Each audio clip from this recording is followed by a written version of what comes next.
You're missing a whole point of the story. What happened between lunch and Andy's? That is a really big deal. Okay, so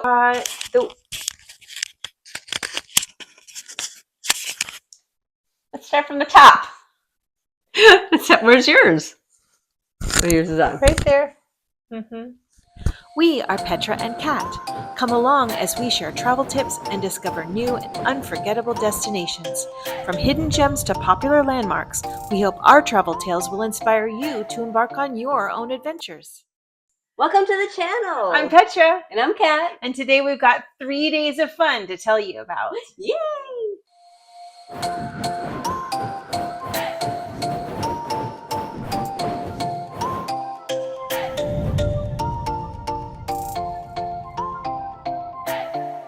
So it's day 36. We're staying with Mom and Dad up in the Tablelands in Northeast Australia, and we are going to drive to the Outback. It's pretty exciting. We're just going to the edge of the Outback, enough to see the big termite hills, right? And what's crazy is, like, we didn't even know that's what we were doing. We were just going for a drive, and then suddenly, oh, there's the Outback. And we really thought that this trip, as much as we were packing in, we were not going to do anything to do with the Outback. In my mind, it was the very middle of Australia. I didn't realize that it came all the way to the edges where they were. Yeah. It was pretty cool. Still didn't see a kangaroo yet. No, it didn't. It's okay though. It's coming. It's coming. At this point, we've been in Australia for about a week, and the only animals that we've seen that are Australian, koala, kangaroo, curlew, kookaburra, wombat, the only ones that we've seen have been deceased Feet up on the side of the road. Oh. After we got to see the edge of the Outback, we got to go to our mom and dad's son-in-law's house. Yeah. His name is Andy, and he and his partner, who is our Australian sister, Yes. She actually works away from home half the time, so she wasn't there, sadly. But we got to see their amazing property and all the cool stuff they have on it. Mm-hmm. And got a nice bottle of wine and a cool bag of jerky. Yeah, it was amazing. They make jerky. They used to do it as a business. Now they kind of do it for fun. And oh boy, that jerky was so good. So we're just driving along after we meet Andy, and all of a sudden Dad pulls over and says, "Okay, your turn." You're like, your turn for what? My turn your for turn what? gets down for what? Do. I'm sorry. He decided I was going to drive. Yeah. So everybody knew that in a couple of days we're picking up a rental car, and I'm going to have to learn to drive on the left side of the road, on the right-hand side of the car. And I was admittedly a little bit nervous about it. And I think he handled it perfectly, because he didn't say, "Okay, in an hour, you're going to start driving." He just pulled over and said, "Here, do it." And it was great. Did you have something to do with that?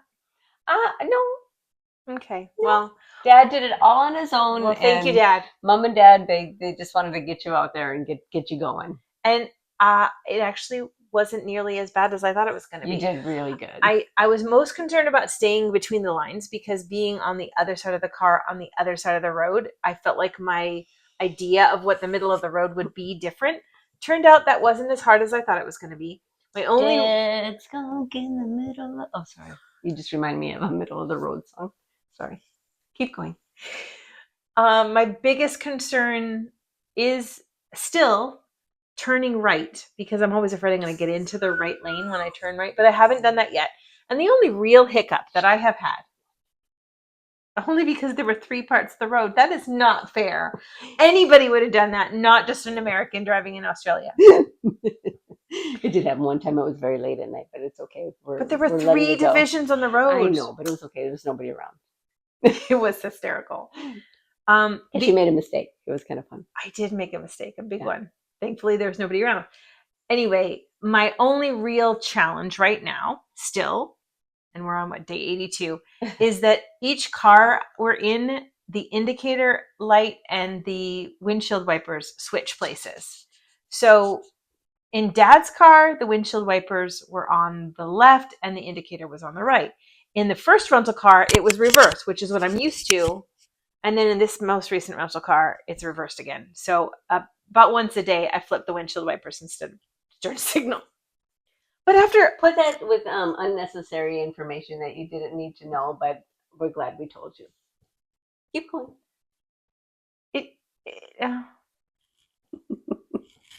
For what it's worth, I think those kinds of things make us endearing. Endearing. So after I got a hang of driving on the left, we went to lunch at this delightful little place called the Millstream General Store. We had really good food. Mm-hmm. What did you have? A chicken wing. Just one. It was just a wing. You could order just one of things, and I didn't understand that that's what we were doing, but it worked out because we don't eat a lot, as we mentioned before. Then we met the girls behind the counter, Adele and Nicole. What a delight they were.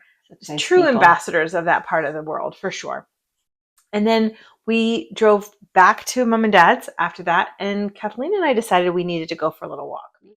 Jacaranda trees were really blooming, and there was purple everywhere. And I Look really at wanted you to remembering what they were thank called. you so much, jacaranda trees. And it was so beautiful. And I'm like, I don't know how far those are to get to, but we needed to walk over there. So we did. And they were stunning. And we were doing it right at sunset, so it made for a really pretty walk to end our evening. It's day 37. It's a sad day. It is a sad day because we are leaving Mom and Dad's. Yeah. We enjoyed spending time with them so much. They fed us so well. They took us on so many adventures. They got to do things that they haven't done in many years or even at all, which made us really happy. And today is the day that they are driving us to Cairns. Yeah. To drop us off at the rental car place. You know what I'm going to miss the most? Amazing conversations. We had the most amazing conversations. I'm going to miss that a lot. Well, we still get to talk to them on the phone. Yeah, we call them a lot now. Yeah. Once we realized that we could. Yes. Anyway, so we had this delightful breakfast at a place called the Gillies. Oh, wow. That was great. Delightful food. Again, wonderful people. And then we got to see our first Australian animal alive, the curlew. The curlew. I'm so excited. I was so excited. I must have took 50 pictures. And at first, I guess when they're concerned and there's a nest nearby, they just plop down. They plop down. They hunker down. We got some cute pictures of the curlews. And they make some really cool sounds, too. We had heard them in Mom and Dad's backyard, but we had not seen one. So it was very exciting. And later on, we'll show you one that's actually standing so you can see how tall they are. Yes. After that, we got dropped at the rental car place. We said goodbye. We had some sad times. And then we're off on our new adventures. Here we are on our way to Port Douglas. Hi, look at me driving on the right side of the car on the left side of the road. Ah! So wish us luck. We're on our own now for the next 6 weeks. Oh wait, much longer than that. But we were driving from Cairns to Port Douglas, which is down a very mountainous, very twisty, windy road with lots of road work because they're still repairing from the cyclone that happened several years ago. Mm-hmm. But we saw some amazing lookouts. Yeah, it was pretty. The first one was called the Captain Cook Lookout, where we got to see this incredible beach. Absolutely stunning. Mm-hmm. And there were so many places that we could stop to look at the water. But at one point, we're like, if we keep stopping, we're never getting there.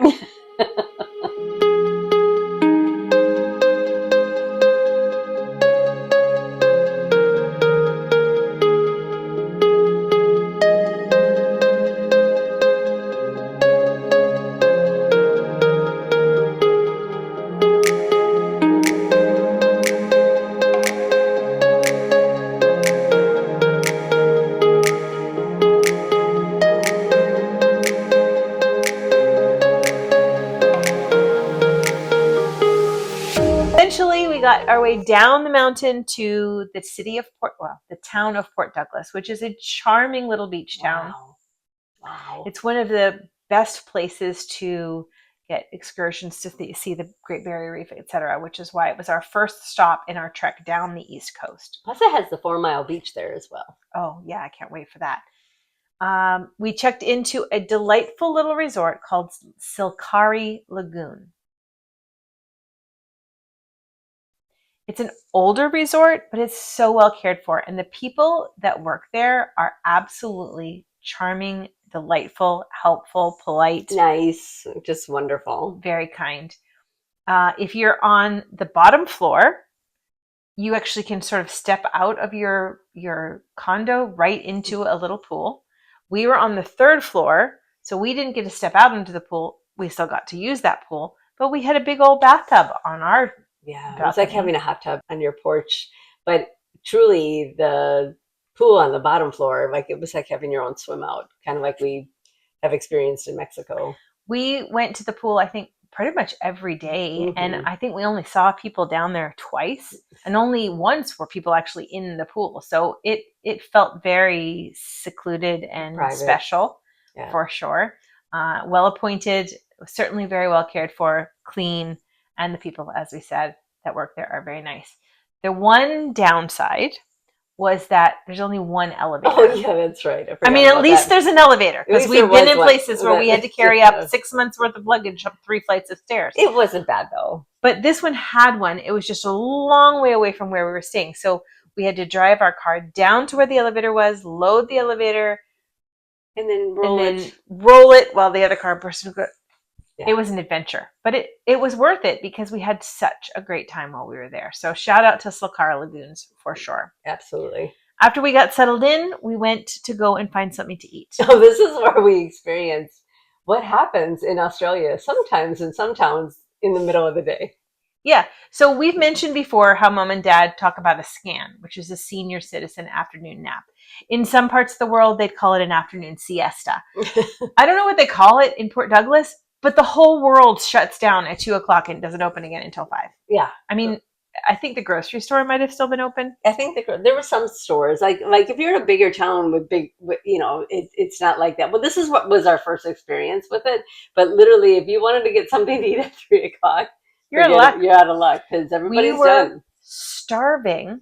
Yes. And we went looking for just a nice little restaurant to have food at. And it took a while.